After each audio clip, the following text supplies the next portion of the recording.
Vamos a comenzar entonces con el doctor Daniel. Sí, ok, vamos a tener un pequeño cambio en el programa.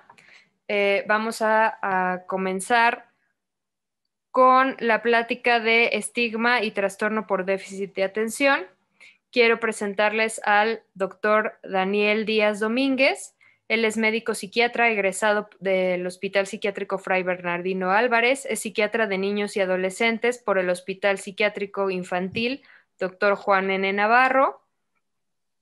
Él tiene una maestría en Administración de Hospitales y Salud Pública por el Instituto de Estudios Superiores en Administración Pública y actualmente es el encargado de la dirección del Centro Integral de Salud Mental, en donde tengo el honor de trabajar con él. Entonces, pues sin más preámbulos, se los presento, le cedo la palabra al doctor y vamos a escuchar este tema tan importante. Hola, muy buenos días. Estamos aquí de nuevo con ustedes para continuar con los ejercicios de esta campaña. Ya te veo. A mí me toca hoy estar con ustedes hablando acerca de el trastorno por déficit de atención y los estigmas que están relacionados con el mismo.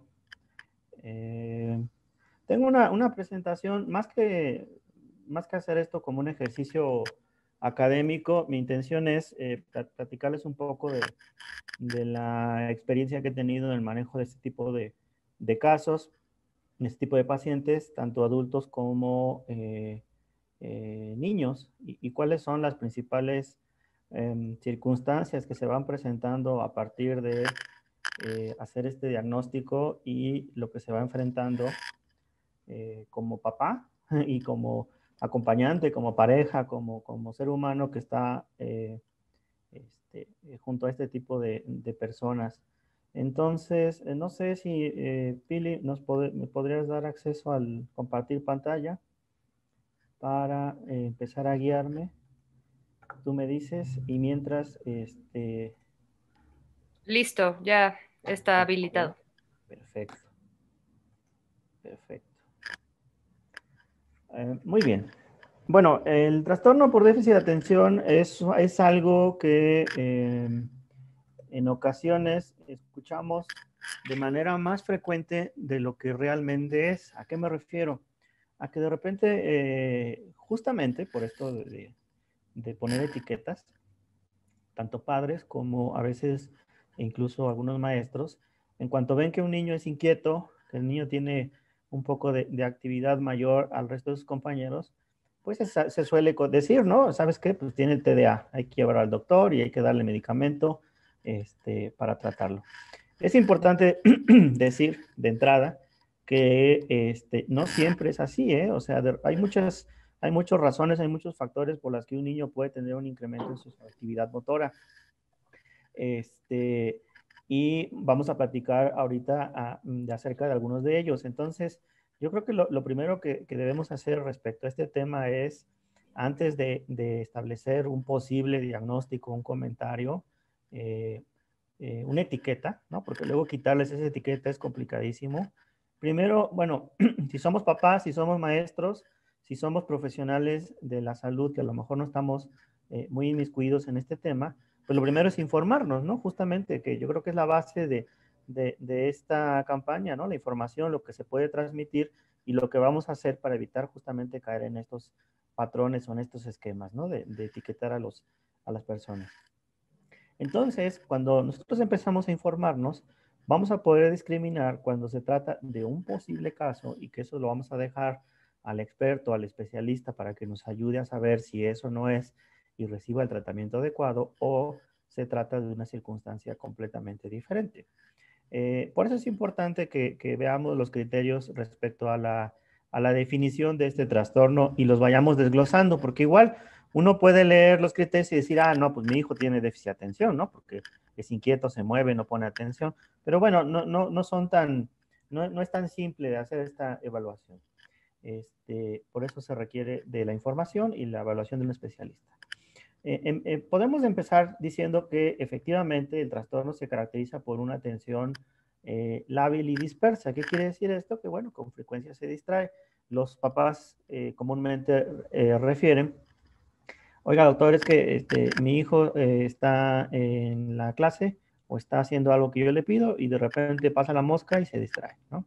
Ese es un dato inicial. No con eso vamos a hacer el diagnóstico, simplemente es un dato inicial que es relevante indagar. Luego, frecuentemente hay una buena dosis de impulsividad. ¿Qué quiere decir esto?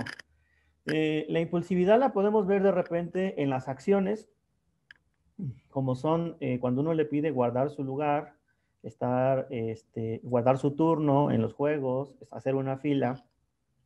Son los clásicos pequeños o adultos, ¿no? Que les cuesta trabajo, que se mueven, que gritan, que brincan, que no pueden estar quietos y que de repente esa impulsividad los lleva, por ejemplo, por decir algo, ¿no? Si estamos en una reunión a comentar algo a lo mejor que es una indiscreción o si estamos en una parte física, en un lugar físico, pues a empujar a alguien más, ¿no? Sin darse cuenta. Entonces, son digamos, errores o fallas en el ámbito social que tienen que ver no con un deseo de molestar a los demás, sino con una impulsividad que no se puede controlar. El otro gran aspecto del déficit de atención, pues es la inquietud motriz, ¿no? El comentario habitual de los papás es que, doctor, mi hijo parece que está bailando en la silla, ¿no? O sea, lo siento, pero casi lo tengo que amarrar o a veces hasta los amarran, ¿no? Les ponen una bufanda, una cinta para que no se levanten de la silla porque están en clases. Y ahorita que están en clases virtuales, pues todavía más. Entonces, son situaciones que uno tiene que evaluar, que preguntar durante la consulta, y la mezcla, la conjunción de los síntomas es lo que nos va a dar un posible diagnóstico. Ahora, en la definición habla de que esto no tiene un carácter propositivo. ¿A qué nos referimos con esto? Que si el niño está en una cancha de fútbol, pues es obvio que va a estar corriendo, saltando, brincando. Hay un propósito, que es el juego. Pero si no hay un propósito, como puede ser estar en el aula y ahí la inquietud motriz es evidente, o estar guardando su turno y la inquietud y la impulsividad es evidente, bueno, ahí es cuando ya vemos que no hay un propósito como tal de esta actividad. Ahora, estos síntomas habitualmente están presentes desde antes de los 3 años de edad, solo que el diagnóstico se hace más evidente a partir de los 6. ¿Por qué? ¿Cuál es la respuesta a esta situación? Bueno, porque habitualmente a los 6 el niño pasa de preescolar a primaria y en la primaria ustedes saben que la exigencia por mantenerse sentado, mantenerse quieto, poner atención a la maestra, al pizarrón, pues es mucho mayor. En el preescolar el ámbito es más lúdico, son más los juegos y cantos, entonces no hay tanto esta necesidad de mantenerse atento y concentrado como si yo lo empiezo a ver en la primaria, y es cuando los papás pues ya recurren con nosotros a consulta porque el maestro, la maestra ya los refirió que porque probablemente tenga déficit de atención. Algo importante, que bueno, si bien es cierto que esto puede ser evidente a partir de los 6 años, cuando uno hace la exploración clínica, habitualmente encuentra datos que ya son sugestivos desde la etapa preescolar y muchas veces incluso desde antes, ¿no? Los niños con déficit de atención habitualmente son bebés muy inquietos, incluso desde su vida intrauterina. Las mamás refieren que se mueven más que sus otros hijos que no tienen déficit de atención, estando dentro del útero. Y que después, una vez que nacen, son más inquietos, tienen más problemas para dormir, tienen una mayor actividad física. Entonces, ¿puede haber datos sugestivos desde etapas tempranas? Sí, casi siempre los hay. Ahora, estamos hablando de un padecimiento de curso crónico. ¿Qué quiere decir esto? Que, bueno, va a tomar un tiempo a lo largo de la vida el tratarlo y si no se trata bien, y a veces aún tratándolo bien, puede estar asociado a la presencia, perdón, de otros trastornos. Ustedes imagínense un niño con déficit de atención en el que sus papás o maestros no saben que lo tienen, no saben que le pueden ayudar. Entonces, pues es un niño que habitualmente pues es regañado, a veces puede ser insultado, puede ser amarrado, como les digo, y eso va generando un desgaste en la relación emocional entre el cuidador y el hijo, y finalmente puede llevar a un problema de ansiedad, un problema de depresión. Entonces, no es raro que esté asociado a otro tipo de problemas o puede estar asociado a problemas incluso de aprendizaje que no tienen que ver con inteligencia.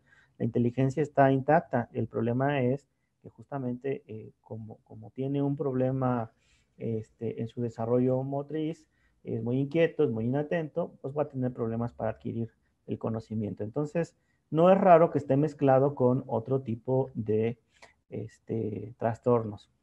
Hay tres subtipos básicos. Uno es donde hay un predominio de la inatención, que este es más frecuente en las niñas, que las niñas sean inatentas. Hay un tipo que es hiperactivo, donde que es más frecuente en niños y lo que predomina es la hiperactividad. Y el otro es el mixto, ¿no? Una combinación de los síntomas del grupo anterior. Ahora, no quisiera dejar la oportunidad de comentar que un niño en condiciones normales es inquieto, ¿no? De manera normal, porque también de repente la crítica que se hace respecto al TDA es que se sobrediagnostica y se llega a pensar que, bueno, todo niño que de repente a lo mejor rompió la maceta tiene déficit de atención. No, o sea, los niños como tal exploran, buscan, están descubriendo el mundo, entonces no por una situación así quiere decir que el niño tenga como tal el diagnóstico. Entonces, debemos, justamente para eso sirven este tipo de pláticas. Con la información discernir si se trata de una situación normal o de una inquietud normal o si se trata de un problema como tal de déficit de atención. Pongo el ejemplo ahorita que estamos viviendo, ¿no? ¿Cuántos de nuestros hijos están en casa, están encerrados? Si vivimos en un departamento, pues a lo mejor no tenemos patio y pues obvio que van a estar inquietos, ¿no? Van a estar aburridos y de repente pues no nos extrañe que ya sonó por ahí, ya se cayó un plato o ya rompieron alguna otra cosa. Pues por la inquietud que genera el encierro, pero eso no quiere decir que estén cursando con un trastorno por déficit de atención. O otra cosa que de repente algunos papás me llamaron ahora que empezaron las clases en línea, diciéndome que sus hijos tenían déficit de atención porque no ponen atención a la clase, ¿no? Ustedes saben que, bueno, si de por sí el educar, el maestro tiene toda una formación para atraer la atención de los pequeños y generar un conocimiento, pues hacerlo a través de un método innovador como puede ser la computadora o la tableta, pues evidentemente que al principio iba a generar un alto grado de inatención y más aún con aquellos niños, niñas que ya tienen un amplio dominio de las tabletas, que pues hasta ponían doble pantalla y por un lado estaba la maestra y por otro lado estaban los videojuegos, ¿no? Entonces, es algo inevitable, propio del ambiente y que no necesariamente quiere decir que los chavos tengan déficit de atención. Entonces, sí es bien importante aclarar esto para no caer en el sobrediagnóstico. Ahora, una de las críticas que también recibe este trastorno es que es algo nuevo, es un invento nuevo del siglo pasado, ¿no? De mitad del siglo pasado, y que está asociado a un ejercicio de los médicos, de los psiquiatras por diagnosticar todo. Realmente no, realmente hay antecedentes históricos respecto a la presencia de datos de déficit de atención en niños pequeños. Siempre pongo esta imagen del cuento de Tom Sawyer, donde se describe justamente la actitud, la movilidad, la destreza y lo que podía suceder en alguien que tuviera ese tipo de síntomas. Entonces, si bien es cierto, no se le llamaba así, antes se le conocía como disfunción cerebral mínima o un síndrome impulsivo orgánico, pues realmente se estaban refiriendo cuando uno hace la lectura de esos casos a este tipo de diagnósticos, ¿no? Y que realmente no se tenía conocimiento, que bueno, pues tenía que ver con una fisiopatología bien definida, es decir, con un origen, con una alteración que hoy día ya sabemos y está bien descrita dónde está y cómo se presenta. Entonces, pues no es algo nuevo, es algo que se puede describir, detallar desde hace mucho y que recientemente, bueno, pues se ha diagnosticado a partir de que tenemos más conocimiento de la enfermedad. Ahora, ¿qué tan frecuente es? Porque, pues como les decía, de repente la idea de las escuelas o de los papás es que, bueno, pues todos tienen déficit de atención, hasta demostrar lo contrario, y no necesariamente es así. Aproximadamente se presenta en un 3%, más o menos, de la población de niños. Es más frecuente el diagnóstico en niños que niñas, en una proporción de 10 a 1 incluso. Habitualmente el primogénito es el más afectado, aunque no siempre se respeta esta regla. Y algo importante a destacar es que las niñas es más difícil el diagnóstico porque, como ven en la imagen, ellas son distraídas, y la niña distraída habitualmente pues, no da problemas, más que problemas de rendimiento, pero no va a haber reportes en casa. Entonces, no son fácilmente diagnosticadas, no son fácilmente detectadas por papás o incluso por los maestros. Los niños sí, ¿no? Porque los niños incluye reporte, incluye que ya mandaron a traer a mamá o papá, incluye que ya se rompió algún hueso por andar ahí brincando en las bardas, incluye que ya hay que pagar algo, ¿no? Porque pues rompió o rayó el coche, en fin. Como es más evidente, se diagnostica más. Sin embargo, bueno, en las niñas también hay que tener ese cuidado, ¿no? Si no se trata de un problema de atención, y no porque no delata, pues no hay que atenderlo, ¿no? Por supuesto que sí. Ahora, ¿de dónde viene? Muchas veces los papás, la primera interrogante que tienen, oye, doctor, ¿y por qué? ¿Por qué a mí, no? Y a veces hasta con un sufrimiento de, bueno, ¿y por qué me tocó padecer esto, no? Las mamás de repente. Y las entiendo, porque es complicado, ¿no? Tener un hijo con déficit de atención es complejo, es complicado. Sin embargo, con el tratamiento, bueno, pues es totalmente manejable. Ahora, yo siempre cuando vienen los papás a consulta, casi de entrada les pregunto, a ver, de ustedes dos, ¿a quién se parece? ¿No? Porque habitualmente siempre hay una herencia. El factor de herencia es la principal causa de ese tipo de casos, ¿no? Entonces, ya es cuando se miran entre ellos y ya dicen, ¿no?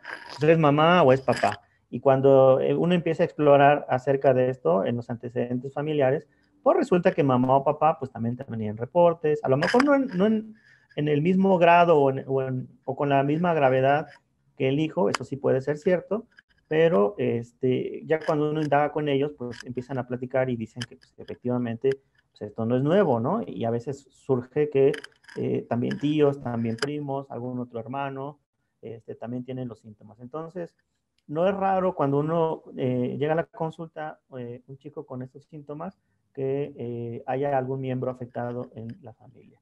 Y de hecho aquí lo pongo, ¿no? El riesgo entre familiares es de 2 a 8 veces más que la población en general.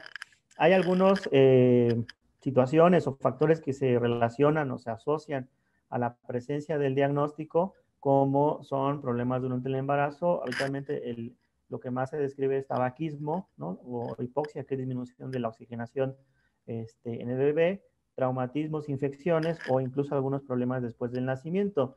La verdad es que no hay una sola causa que podamos establecer de manera directa para decir todas las mamás que fuman van a tener hijos con déficit de atención, pues no, tampoco es así. Lo que sí se observa es que es una alteración genética que se va replicando entre padres e hijos, y bueno, en algunas generaciones es más evidente la presencia de síntomas y en otras no tanto, ¿no? Y la otra cuestión, que en algunas generaciones sí se diagnosticó y en otras no. Hay veces que hay historias por ejemplo, de los papás, ¿no? De divorcios frecuentes, problemas en las relaciones interpersonales, problemas laborales, y cuando uno hace el interrogatorio, pues se da cuenta de que esos síntomas ya estaban presentes, ¿no? Pero que a ese papá o a esa mamá, pues nunca se le trató. Y a veces terminamos dándole tratamiento a ambos, a padres e hijos, para que la situación pueda salir adelante de la mejor forma. Respecto al cuadro clínico, es decir, los síntomas un poco más detallados, más desglosados, como para poder tener una idea de cuándo sí y cuándo no se trata de un déficit de atención y no caer en esta etiqueta, ¿no? Generalizada a todos los niños. Bueno, vamos a describirlos y vamos a dar algunos ejemplos. En el caso de la hiperactividad, se habla de que el niño se mueve mucho, que le cuesta trabajo estar sentado, va de aquí para allá, y que incluso se mueve mucho durante el sueño. Son estos niños que se acuestan de una forma y cuando amanecen están del otro lado y de cabeza al otro lado de la cama, ¿no? Amanecen de otra, con las cobijas tiradas, etc. Cuando hablamos de que se mueve mucho, estamos hablando de que si está en la silla, literalmente, en cuanto se sienta, empiezan a bailar, ¿no? Empiezan a mover sus piernas, empiezan a mover sus brazos, se inquietan, es decir, no pueden llegar a estar quietos durante un tiempo razonable. ¿Por qué digo esto? Porque cuando a un niño normal lo pones en una silla y después de media hora, una hora, pues va a ser lo mismo, ¿no? Y eso es completamente normal. Aquí nos referimos que desde el momento en el que se está sentando ya no hay la posibilidad de mantenerse quieto y está moviéndose constantemente. Y es cuando empieza a venir el regaño, de, estate quieto, contrólate, tranquilízate, y yo les digo a los papás, pues es que no puede, ¿no? O sea, necesita un tratamiento para justo lo que usted sí puede hacer de autorregularse y guardar la calma y la postura, ellos pues literalmente no lo pueden hacer. Tienen problemas también a nivel perceptivo y motor. ¿Qué quiere decir esto? Que de repente suelen ser torpes, chocan con todo y por eso es que de repente tiran cosas. Por eso es que de repente los otros hermanos se quejan, es que ya me pegó, y el otro ni en cuenta porque pasó y con el codo ahí pues le dio un empujón, pero es parte de esa torpeza motora, ¿no? Incluso a nivel perceptivo luego tienen problemas, son estos clásicos chicos que tienen problemas para ponerles la ropa, ¿no? El suéter, chamarras, no los toleran y prefieren andar así casi casi sin nada. Ojo, no estoy diciendo que a los que no les gusta usar suéter tienen déficit de atención, simplemente es un rasgo que podemos encontrar en este tipo de pacientes. Tienen la habilidad emocional. ¿Qué quiere decir esto? Que bueno, pues cambian con mucha frecuencia de su estado de ánimo, de repente pueden estar enojados, pueden estar alegres, de repente tristes, y no necesariamente tiene que ser un problema de tipo de ansiedad o depresión. Hay un problema generalizado también en la coordinación. De repente, si uno les da más de una orden al mismo tiempo, terminan por no hacer ninguna, ¿no? O equivocarse en la ejecución de tareas, por decirles algo. Oye, tira la basura y pon los platos en el fregadero, y a lo mejor encontramos los platos en el fregadero y la basura, perdón, los platos en la basura y la basura, los desechos en el fregadero, ¿no? Sin que esto signifique como tal una travesura o una situación plena y plenamente condicionada. También puede haber problemas en la atención y en la concentración. Son estos chicos que con frecuencia olvidan cosas. ¿Es normal olvidar cosas? Sí, por supuesto, pero cuando ellos llegan a consulta, estamos hablando de que yo siempre les pregunto, ¿y cuántos suéteres lleva, no? De la escuela. Doctor, ya vamos por el quinto o por el séptimo. Porque los pierden, los olvidan, pierden colores, pierden mochilas, pierden objetos personales que son valiosos y de los que realmente pues, no recuerdan dónde los dejaron. Y el rasgo de impulsividad, y la impulsividad, bueno, pues es el actuar antes de pensar. Todos, yo creo que en algún momento de la vida hemos querido hacer algo, pero de repente el juicio, el pensamiento nos detiene y dicen, ching, mejor no lo hago, ¿no? Porque puede haber una consecuencia. Bueno, eso que nosotros podemos hacer, a ellos les cuesta mucho trabajo. Y entonces, de repente esta impulsividad les puede llevar a cometer indiscreciones, ¿no? De la familia y decir, ¿sabes qué? ¿Sabe qué, doctor? Mis papás no se bañan, ¿no? O no usan ropa interior. O sea, de repente cosas así que son muy íntimas, muy personales, ellos las ocupan o se les salen de manera intempestiva. Tienen cambios bruscos en su actividad, andan de aquí para allá y habitualmente no son actividades que no terminan. Es decir, a veces ni siquiera en los juegos empiezan un juego y se van con otro y otro y ni siquiera llegan a concretarlos. Entonces, de repente, a veces los propios compañeros los rechazan, ¿no? ¿Sabes que tú no cuentas conmigo? Porque tú ni juegas bien, ¿no? Tú no participas, o si tú eres portero, siempre se te van los goles porque andas en otro lado, ¿no? Te sales de la portería. Ese es el tipo de circunstancias que vamos a encontrar en este tipo de casos. ¿Cómo hacemos el diagnóstico? ¿Cómo es que llegamos nosotros a pensar que un chavo tiene déficit de atención? El diagnóstico es clínico. ¿Esto qué quiere decir? Que hay que hacer un buen interrogatorio, hay que preguntar, hay que explorar al chico o al adulto, hay que hablar con sus familiares, si es chico con los papás, si es adulto con la pareja, o con los que está conviviendo, incluso con los amigos. Si es algún chavo, si es algún pequeño, hay que hablar incluso con los abuelos o con los cuidadores, si es que tiene algún cuidador en casa. Y ya con eso podemos establecer una orientación clínica. No hay un estudio, y eso sí es importante dejarlo en claro, no hay un estudio que nos sirve para confirmar la existencia. ¿Por qué? Porque de repente, y no es raro que de las escuelas lleguen, ¿sabe qué? Lo mandan porque tiene déficit de atención y quiero que le haga un electroencefalograma para saber si tiene o no tiene. Pues eso no sirve para el déficit de atención, ¿no? No es diagnóstico. ¿Puede ser un apoyo? Sí, sí puede ser un apoyo. ¿Puede ayudar? Por supuesto que puede ayudar, pero no es definitivo ni es necesario para hacer el diagnóstico y mucho menos para dar tratamiento. Entonces, no hay una prueba como tal, no hay un instrumento, no hay una tomografía, no hay un estudio de laboratorio para decirnos si tiene o no tiene. Habitualmente el diagnóstico se confirma más adelante y ahorita les voy a comentar cómo. Hay una serie de criterios, esto solamente es para mencionarlo, no vamos a entrar a lo mejor en detalles diagnósticos, no es el propósito de de la plática, perdón, pero sí quiero comentarles que hay una serie de diagnósticos ya escritos respecto a cuánto tiempo tienen que estar presentes estos síntomas para saber si estamos ante un caso de déficit de atención o no. El criterio que nosotros establecemos actualmente son 6 meses. ¿Por qué 6 meses? Porque, por ejemplo, en el caso de un confinamiento, de un encierro, el niño puede ser reactivo a una circunstancia específica y eso puede estar generando o alterando su patrón de conducta, pero eso no va a durar más allá de estos 6 meses, habitualmente tienden a disminuir. Por ejemplo, ante una pérdida, ante un duelo, que incluso puede ser la mascota o cualquier ser querido, puede también haber una reacción de tipo hiperactivo, de impulsividad, pero que habitualmente también va hacia abajo, va a disminuir o va a progresar a un trastorno emocional distinto, como puede ser una depresión. Entonces, aquí estamos hablando de que los síntomas que hemos platicado tienen por lo menos una duración mínima de 6 meses.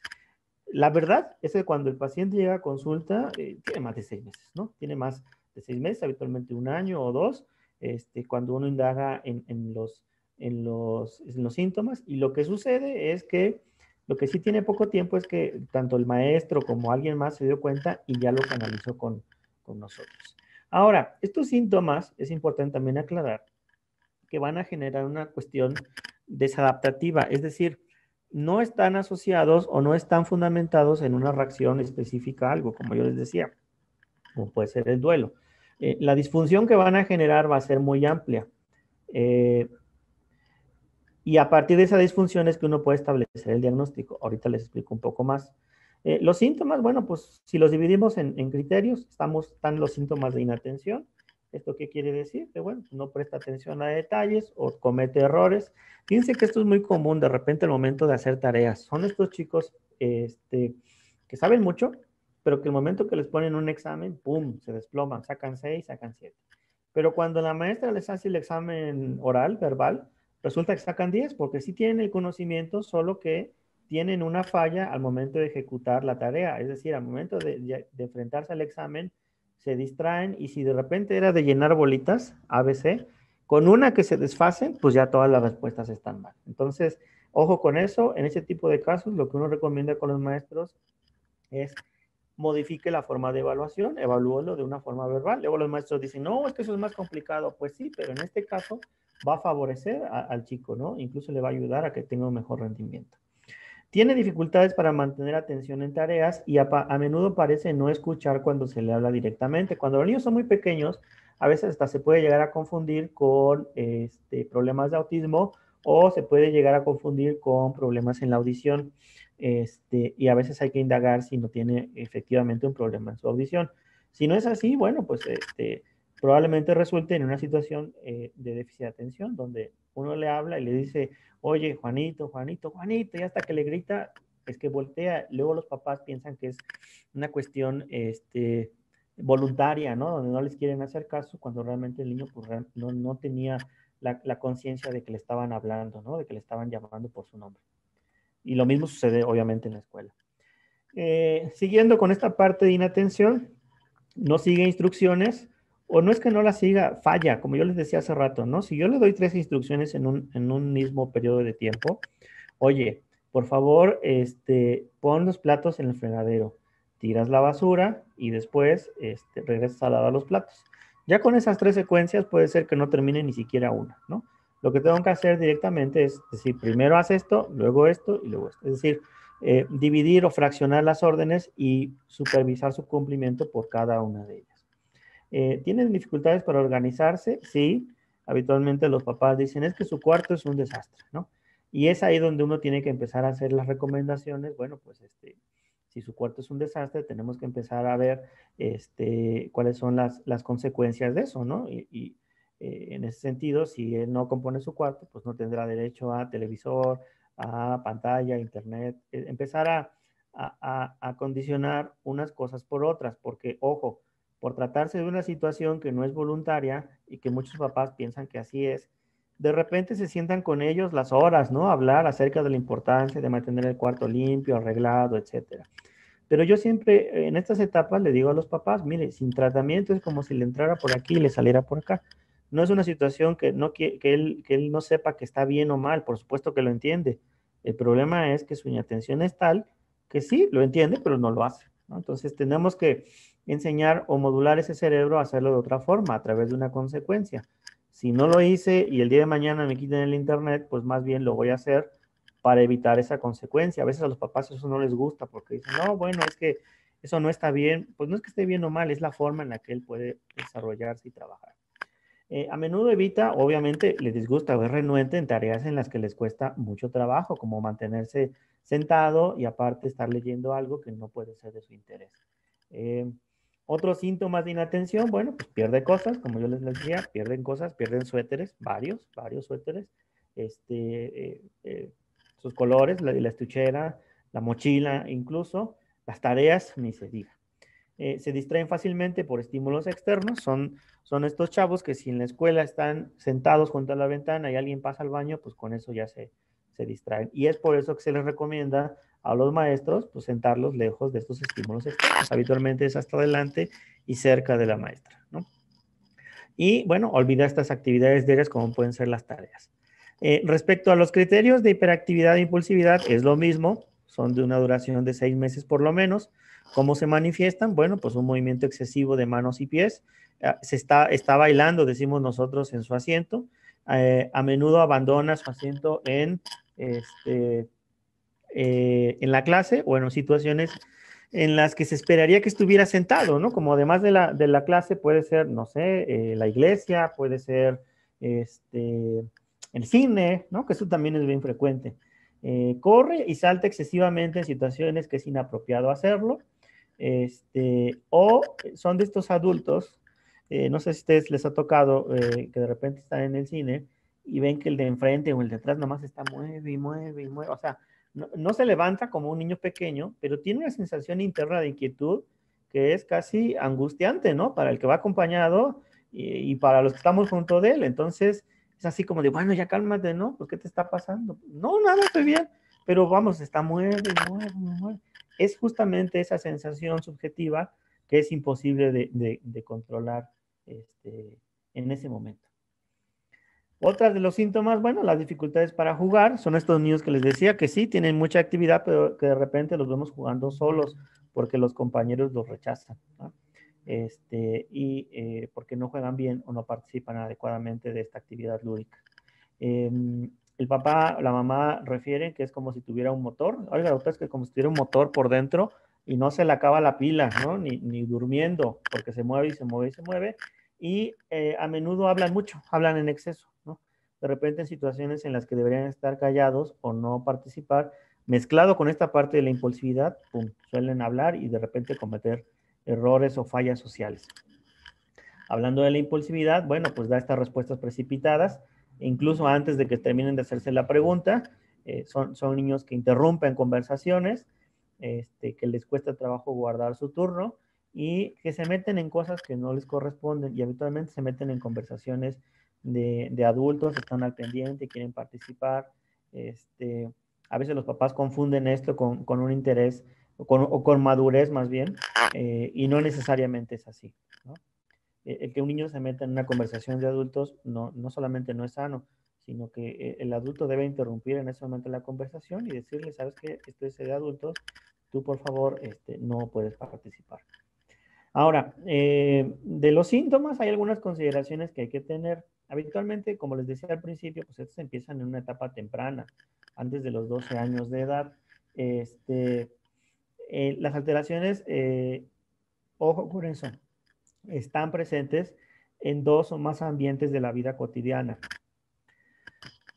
Si yo veo que estos síntomas solamente están en un solo ambiente, como puede ser, porque hay casos, ¿no? Que de repente nada más están presentes en la escuela y en la casa del niño es otro, hay que buscar qué está pasando en la escuela, ¿no? Puede ser que tenga problemas de aprendizaje, puede ser que tenga problemas con compañeros, puede ser que tenga problemas de bullying, es decir, hay que buscar la situación específica, ¿no? De lo que está sucediendo, o al revés, que te diga, ¿sabes qué? Pues es que en casa es súper inquietísimo, pero que en la escuela funciona perfectamente bien. Bueno, pues hay que buscar si no es víctima de violencia, de agresión, de abuso. Por eso les digo que no es tan sencillo establecer un diagnóstico así a la ligera. Entonces, tienen que ser dos o más ambientes. Cuando un niño tiene déficit de atención, lo presenta en la casa, en la escuela, en el trabajo, en los juegos, etc. Cuando es adulto, cambiamos el ambiente escolar por el trabajo. Y hay que preguntar si en el trabajo no está teniendo problemas. De repente ellos no lo ven y dicen, no, yo todo normal.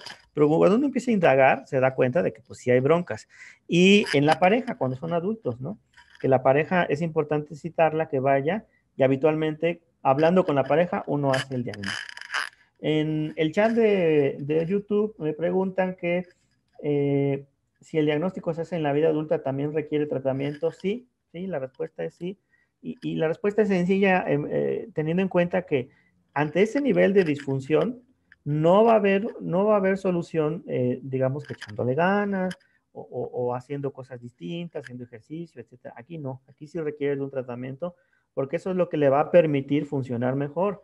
Si estamos hablando de la vida adulta, puede ser que la persona, como les decía al principio, tenga historia de 3, 4 divorcios o 3, 4 trabajos y en ningún trabajo lo quieren porque pues de repente es impulsivo, comete indiscreciones, no tiene esta habilidad social para relacionarse con los demás basado justamente en esta impulsividad o es muy inatento o inatenta y de repente comete fallas graves. Entonces, por supuesto que sí requieren tratamiento.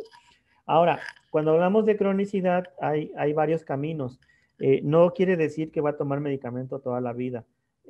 Cuando uno hace un buen tratamiento en etapas tempranas, en niños pequeños, esto más el trabajo cognitivo-conductual les ayuda a generar mecanismos compensatorios para que el día de mañana puedan ellos funcionar adecuadamente en su vida sin necesidad de medicamento. Entonces, sí, no quiere decir que toda la vida va a tomar tratamiento, no necesariamente, ¿no? Puede haber otras estrategias que le ayudan, pero de entrada yo les diría, pues sí, definitivamente sí. Ahora, respecto a qué otros diagnósticos pueden estar asociados, bueno, pues la gran parte de los chicos, de los pacientes tienen más de un diagnóstico. Aparte del déficit de atención, pueden tener problemas emocionales, pueden tener problemas de conducta.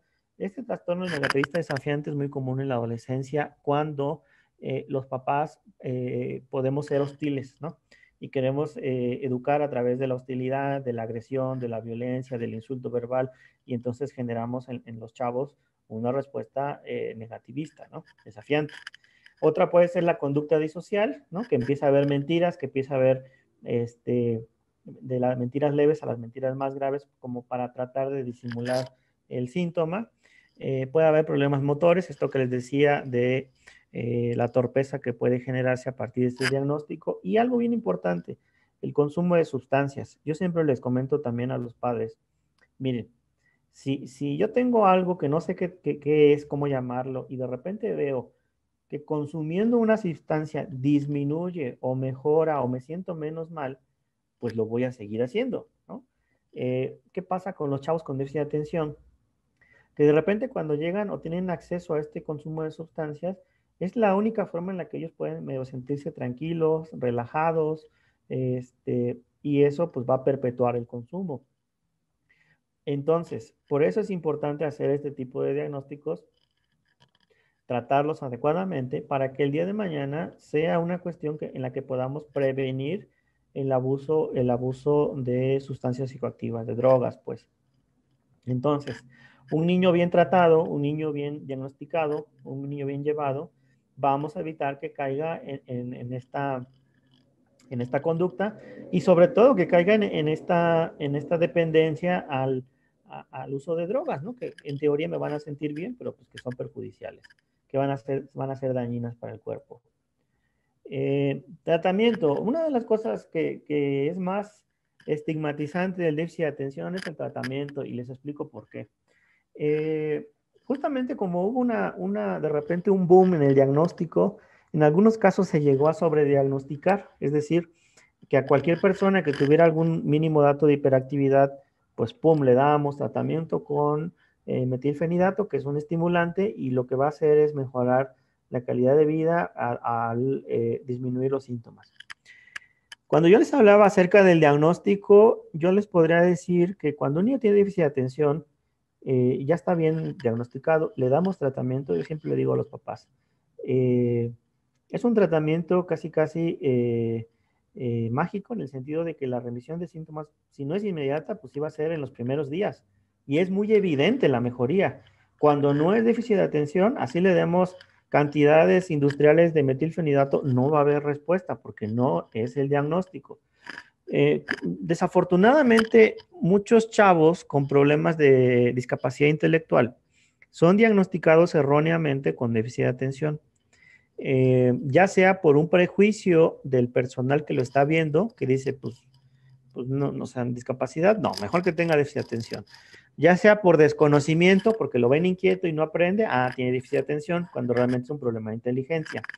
O incluso ya sea por prejuicio de los padres, que antes de decir que tiene su hijo discapacidad intelectual, prefieren decir que tiene déficit de atención. Y a veces ya vienen incluso con pruebas psicológicas en las que se establece que tiene una discapacidad intelectual, pero los papás se aferran a este diagnóstico, ¿no?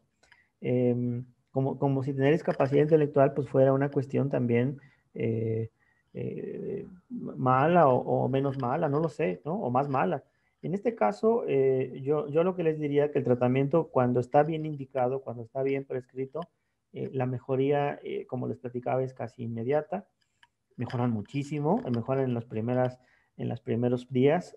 Los papás y los maestros, sobre todo, reportan cambios importantes a partir del inicio del tratamiento.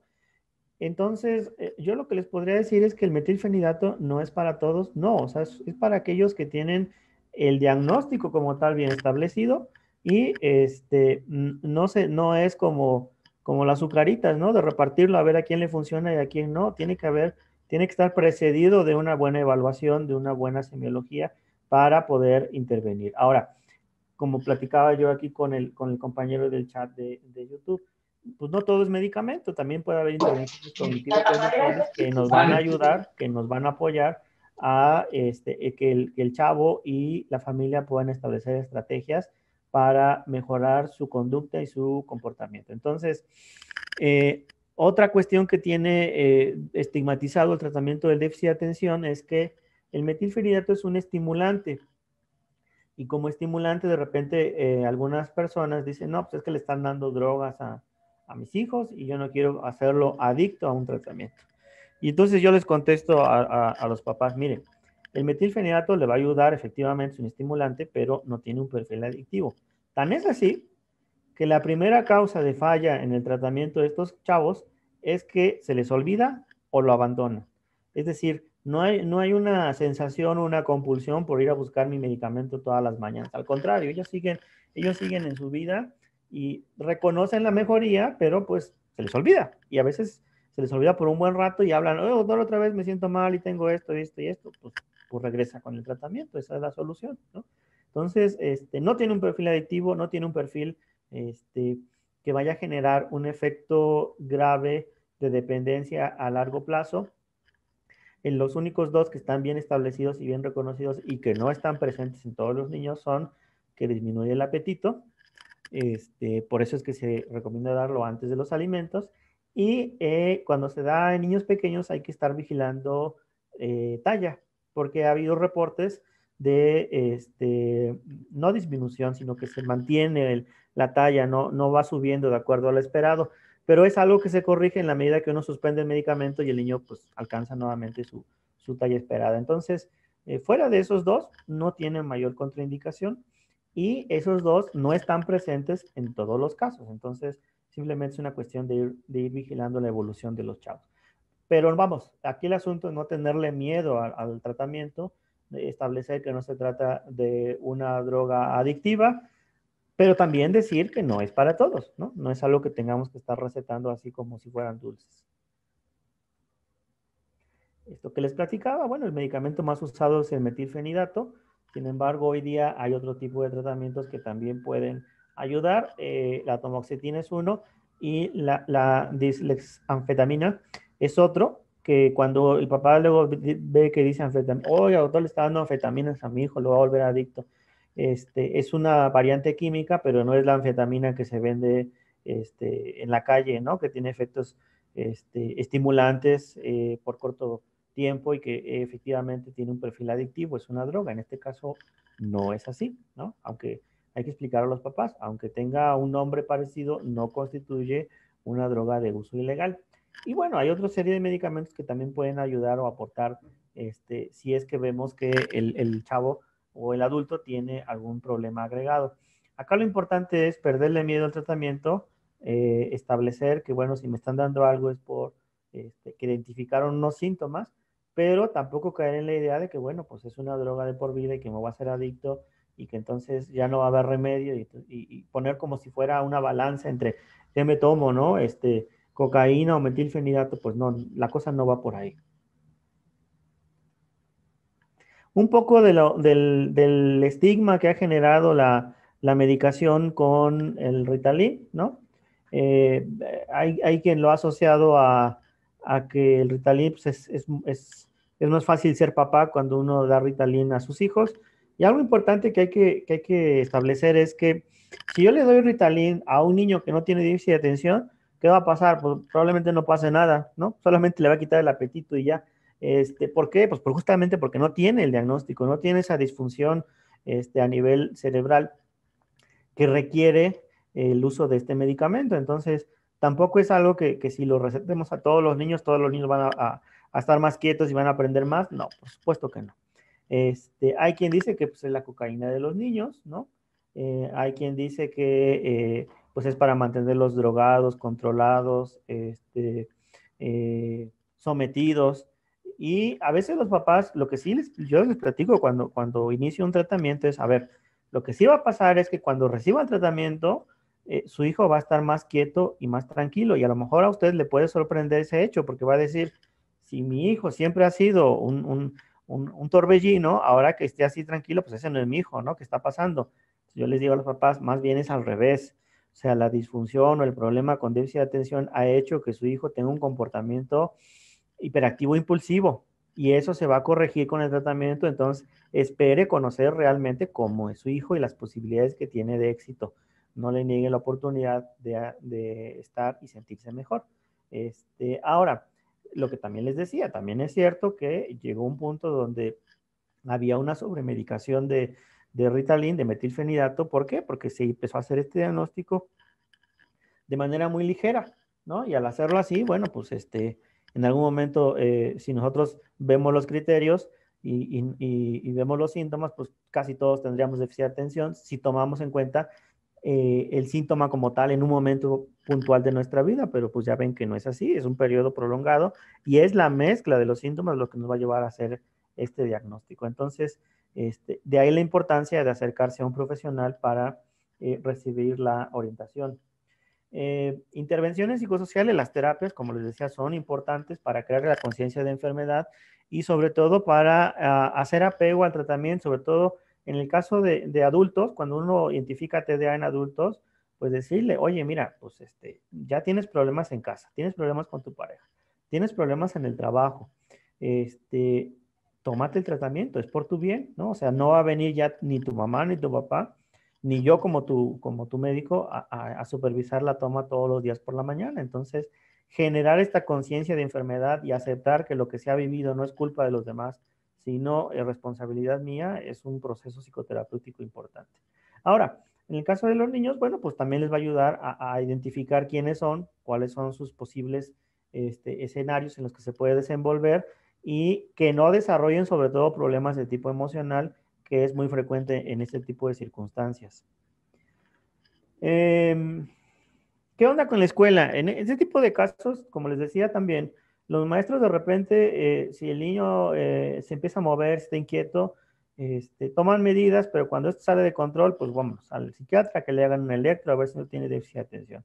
Hay que indagar, hay que ver qué otras cosas pueden estar ahí, no todo es déficit de atención, no todo es el electroencefalograma, hay que ver si no tiene problemas de tipo emocional. En algunos casos en la escuela pues pueden ocupar algunas escalas de evaluación. Lo más recomendable con niños con déficit de atención es los grupos pequeños, tener reglas y horarios visibles y evitar cualquier tipo de distractores. Esto de ponerlos junto a la ventana, pues es un error, ¿no? Igual en la escuela, pues hay que reforzar la relación con los maestros. Como papá, no irse a pelear con el maestro, sino más bien indagar la información y a partir de eso establecer una buena clínica, enseñar reforzadores, o sea, es decir, estimularlos a que se porten adecuadamente bien, tener una buena comunicación con los profesores. Y finalmente, ¿qué es lo que podemos hacer en casa? Bueno, pues de repente hay que aceptar como papás que no podemos solos. Entonces, si es necesario recurrir a un apoyo escolar por las tardes, adelante, perfecto. Y si esto puede estar reforzado por algún apoyo psicopedagógico, qué mejor, ¿no? O sea, también hay que aceptar que uno como papá, pues no puede hacerlo todo. Dividir las tareas, y cuando hablo de tareas no me refiero únicamente a las tareas escolares, sino a todo lo que hacemos en casa, hacerlo por partes y supervisar su cumplimiento una por una. Y finalmente un plan de reforzamientos, ok, arreglaste tu cuarto, hiciste tu tarea, bueno, pues te mereces esto, ¿no? El premio es pues tu hora de televisión, tu hora de consola, ir estableciendo estos refuerzos positivos que son los que el día de mañana van a hacer que lo haga de manera particular y individual. Muy bien, pues muchas gracias. Gracias por su atención. Espero que esta plática les haya servido para orientarlos respecto a este tema. Y agradezco mucho la participación en ese tipo de eventos, en este tipo de campañas que sirven mucho para que todos nosotros podamos aprender un poco más. Muchas gracias y buenos días. Adelante, doctora Pilar. Muchas gracias, doctor Daniel, por su presentación. Fue muy interesante. Yo creo que quedó muy claro y espero que nuestros oyentes hayan aprendido mucho.